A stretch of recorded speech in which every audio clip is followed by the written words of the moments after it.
Anggota Komisi 4 DPRD Palembang, Hidayat Comsu yang ditemui usai sidang paripurna menjelaskan, penerapan 3 sistem ini dilakukan untuk menghindari praktek curang dalam penerimaan PPDB. Hal ini telah disepakati dengan pihak Disdik Kota Palembang dan juga arahan dari kementerian.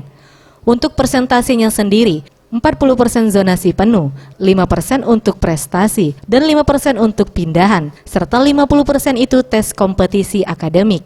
Diharapkan sistem ini dapat menghilangkan kecurangan dalam penerimaan PPDB. Namun jika masih terjadi kecurangan, diharapkan masyarakat dapat segera melaporkan kepada pihak yang berwenang. Terlebih lagi saat ini sudah adanya kerjasama antara Disdik Kota Palembang Ombudsman serta Komisi 4 DPRD Palembang yang mengawasi PPDB 2019.